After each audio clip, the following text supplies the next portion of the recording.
어느 스님께서 체험하신 자성연불 체험기입니다. 오래전에 정토선을 모를 적에는 전통적인 연불 방식으로 많은 시간들을 할애해서 연불을 했었지만 자성연불을 체험한 적이 전혀 없었다고 합니다. 이분이. 그렇잖아요. 보통 이제 우리 조계종 이쪽에서는 참선하는 것이 가장 좋은 것이라고 이렇게 생각 들고, 저도 참선에 매료돼 가지고 오랫동안 참선했던 사람입니다. 뭐 그것이 잘못됐거나 나쁘다고 말할 건 하나도 없어요. 어떤 것이든 다 도를 얻기 위해서 하는 방편인 것이니까 연불을 하는 것도 그렇고 참선하는 것도 그렇습니다. 근데 제가 이제 중국 우연히 17년 동안 참선을 하다가 중국 기공을 배우게 됐어요. 그러다가 이제 영능자를 개발하는 법을 제가, 그 중에 제일 큰 저한테 있는 신통력이 다른 사람이 영안을 여는 방법을 가장 적성이 맞고 능력이 있더라고요. 그래서 이제 비교적 어린 친구들의 영안을 열게 해가지고 그 친구들을 통해서 그 영안을 연 사람들을 굉장히 좀 정신적으로 뭐라 그럴까, 좀 멍청한 애들이 잘 봐요.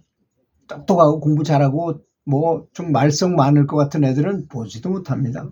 이제 그런 애들 중에서 가장 적당한 사람을 뽑아서 이제 많은 실험을 해봤죠. 그래서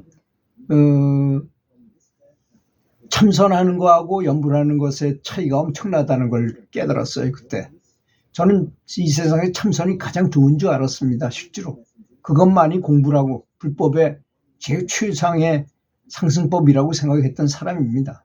그런데 연불을 해봤어요.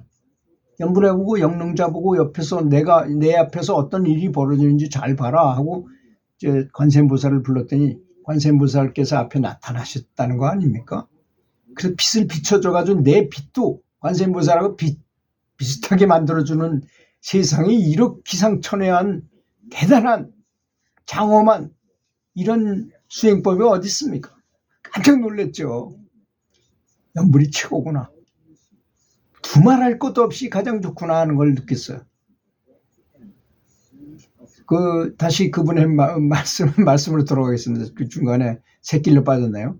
자성연불을 체험하지 못한 정도만이 아니라 생각대로, 이분 입대로 연불을 한다고 하면 생각은 따로 하고, 연불하여 연불이라고 하기보다는 오히려 입으로만 부처님 명호를 부르는 것이다 하는 표현이 더 어울렸던 것 같다고 그랬어요. 이분께서 말씀하시기를.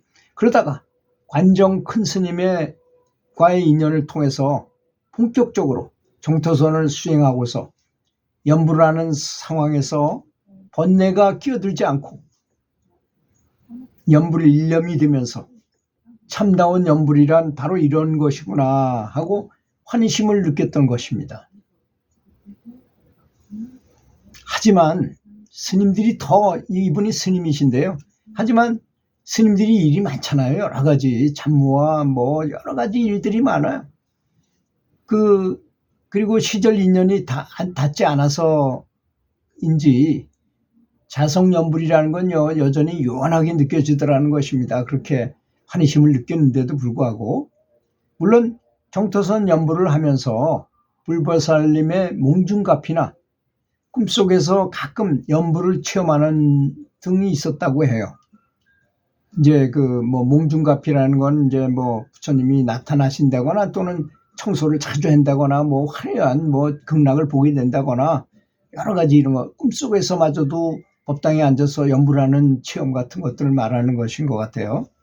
우리 내면에서 자성이 저절로 연불하며 끊이지 않고 연불이 돌아간다는 자성연불은 아직 먼 나라 다른 사람의 이해같이 들리더라는 것입니다. 결국 당시에 나의 결심은 선원으로 가서, 선원에서는 강제로라도 앉아있어야 되잖아요. 3개월 동안 결제를 할 때 모든 반연을 다 끊어버리고 잡다한 업무 그리고 국리망상들을 모두 끊어버리고 기필코 한번 자성연불을 한번 성취하겠다는 쪽으로 굳어지게 됐다는 것입니다.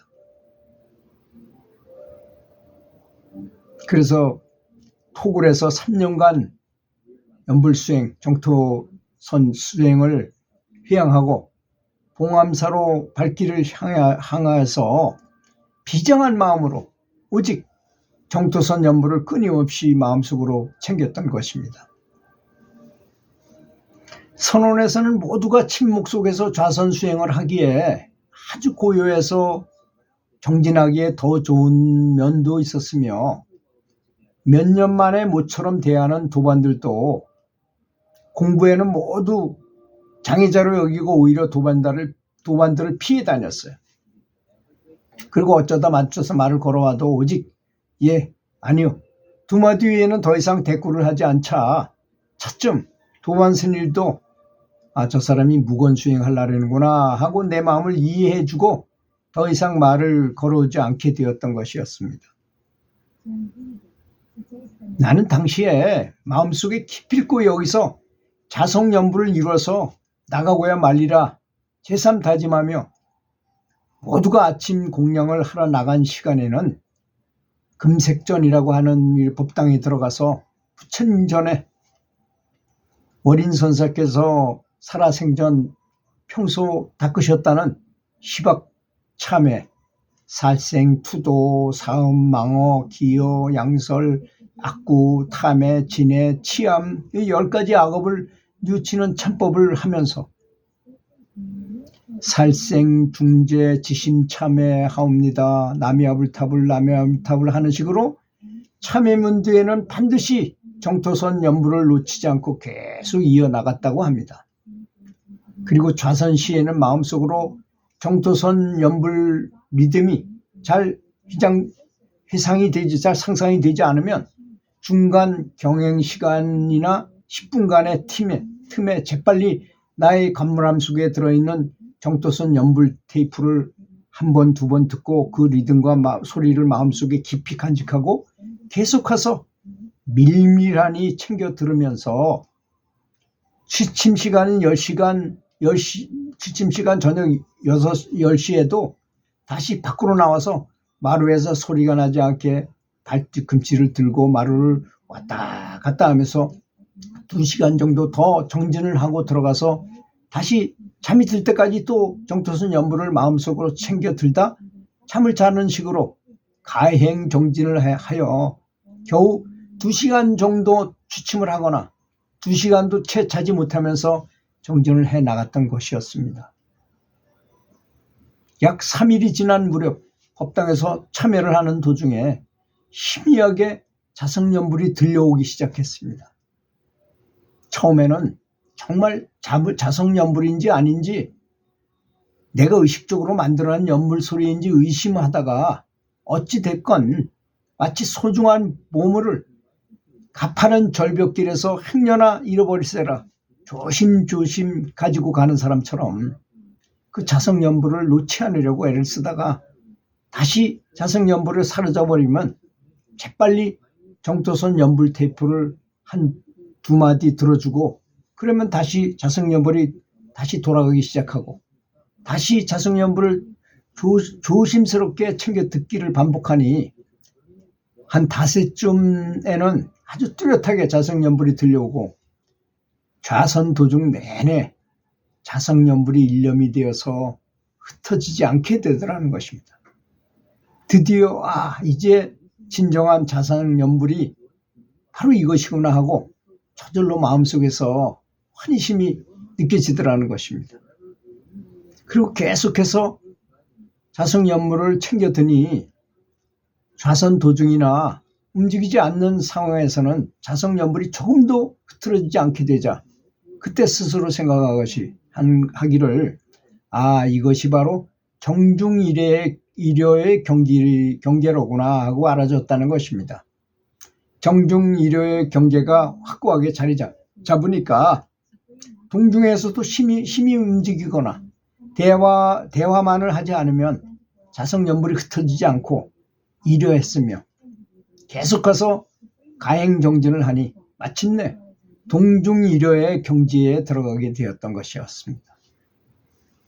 이때가 이제 중요한 거죠. 그래서 마음속 안에서 슬그머니 공부에 대한 욕심이 일어나기 시작하더라는 것입니다. 공부가 재미있는데 이것이 관해선에서 말하는 공부 점검법인 정중일효, 동중일효, 몽중일효, 오매일효의 경계를 거쳐 철대오한다는 자체 점검법이 아니겠는가. 그렇다면 더 물어붙여서 이번에 아주 끝장내버려야 하겠다는 생각이 들었다는 것입니다. 그러나 그때 나는 그러한 마음이 바로 공부에서 장애 요소라는 것을 눈치채지 못했던 것입니다. 그리하여 2시간여 취하던 수면도 이제 몽중일여의 경계에 들어가고자 눕지 않고 앉아서 수면을 취했던 것입니다. 그러자 몸은 마침내 피로를 이겨내지 못하고 일상적인 정진 시간에 내가 알지 못하는 순간에 혼침이 찾아들면서 나도 모르게 뒤로 꽝 하고 넘어지는 상황이 발생하기 시작했던 것입니다. 하지만 나는 스스로 위로하며 뭐 부끄러울 건 있어. 다른 스님들은 모두 편안히 잠을 자고 정진을 하는데 나는 잠을 제대로 자지 않아서 그럴 뿐인데 뭐 하고 속으로 생각하면서 스스로를 돌아보지 못하고 계속해서 며칠 더 눕지 않고 수면을 취하자 드디어 몽중에서도 꿈속에서도 자성연불이 계속되는 경계에 들어갔습니다. 하지만 낮 시간 정진할 때엔 혼침이 더욱 많이 찾아들었고 그러한 혼침이 찾아들면서도 자성연불이 이러한 경계가 되자 나는 어쩌면 혼침 자체에서 벗어나려고 노력을 기울이지 않게 되어버렸던 것입니다. 그리고 슬슬 마구니가 더 크게 자신의 내면에서 불거져 올라오는 것이었는데 그것이 다름 아닌 아만심이라는 마구니였던 것입니다. 나는 자신을 냉철하게 바라볼 수 있는 이성을 이미 잃었던 것입니다.